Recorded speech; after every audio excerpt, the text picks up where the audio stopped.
আমার স্বস্তি দিয়ে কি হবে? আমার ইনকাম আছে, আমি কিনতেছি, স্বস্তি আছে। যার ইনকাম নাই তাকে জিজ্ঞেস করেন। যে বাজার থেকে 75 থেকে 80% লোক বাজার করে, সেই জায়গাগুলোতে ক্যামেরা নিয়ে ধরেন, সেখানের বাজারের দরটা আপনারা নির্ধারণ করেন। এখান দিয়ে বাজারের দর নির্ধারণ হয় না। আপনার কারণ বাজার আধা কেজি মরিচ কিনলাম 25 টাকায়, আপনি এইটা মহল্লার বাজারে এইটা 100 টাকা কেজি।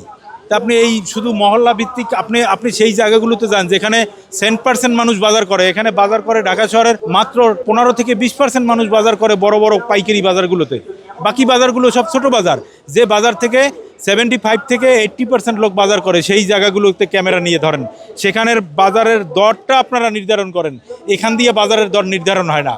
এখানে তো আলটিমেটলি পাইকারি সেল করে, মোকাম থেকে কেনে এইখানে এসে পাবলিকের কাছে বিক্রি করে। এখানে দাম অনেক কম থাকে, কিন্তু আলটিমেটলি 80% মানুষ যেখান থেকে বাজার করে সেই জায়গাগুলো মনিটরিং করেন। ঈদের পরে তো সঙ্গত কারণে এখন পর্যন্ত ছুটি শেষ হয় নাই, তো ওই কারণে তো এখনও মানুষ এসে পৌঁছায় নাই।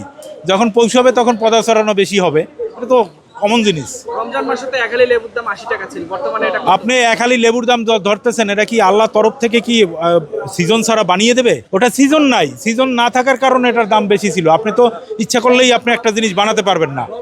ওটা ওখানে তখন লেবুর রস কম ছিল, আপনার লেবু তখন আপনার উৎপাদন কম হয়েছে। উৎপাদন কি, এটা তো সিজনাল ফসল, এটা তো ইচ্ছা করলেই আপনি বানাতে পারবেন না। সুতরাং আপনি শসার দাম তো অনেক কম এখন।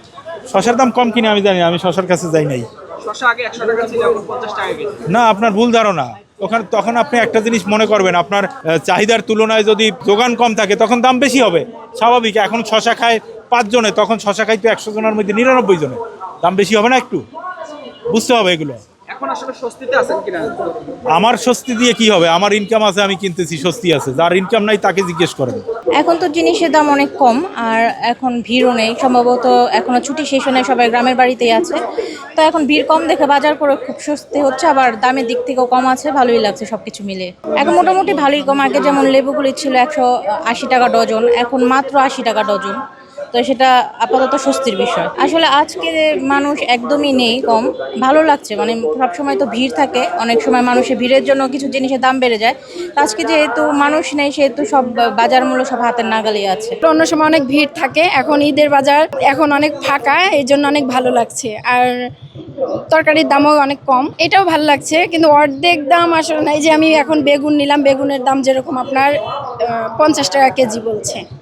অন্য সময় তো এই যে 2 দিন আগে বেগুনের দাম 80 টাকা 90 টাকা কেজি ছিল। সেক্ষেত্রে এখন ভালোই লাগছে, জিনিসের দাম কম, বাজার ফাঁকা, সব দিক দিয়েই ভালো। সারা বছর তো অবশ্যই চাই, এরকম হইলে তো খুবই ভালো লাগতো। আসলে সারা বছর তো এরকম হয় না।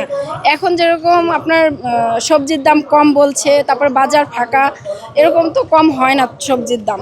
এত সবজির দাম বলে যে অনেক সময় একটা জিনিস আমরা নিতে যেও হিমশিম খেয়ে যাই, এত দাম বলে। আজকে অনেক স্বস্তির সঙ্গে বাজার করছি, অনেকই নিরিবিলি, এবং আজকে বেশ আপনার সবজির ইয়েও আছে, প্রাচুর্যও অনেকটা আছে, ভালো লাগছে। সবসময় তো আমরা ঢাকাঢাকির মধ্যে থাকি, আজকে একটু স্বস্তির সঙ্গে একটু ঘুরে ফিরে দেখে শুনে কিনতে পারছি, ভালো লাগছে। ঈদের আগে যে দামটা ছিল তার থেকে একটু কমেছে, তবে মাছের বাজারটা আজকে দেখলাম আগুন, কিন্তু সবজিটা একটু কমেছে, খুব বেশি না, সামান্য কমেছে। আশা করি এরকম থাকলে সারা বছর, তাহলে তো আমাদের জন্য, আমরা যারা ক্রেতা আছি, ভোক্তা আছি, আমাদের জন্য একটু সুবিধাজনক হয়।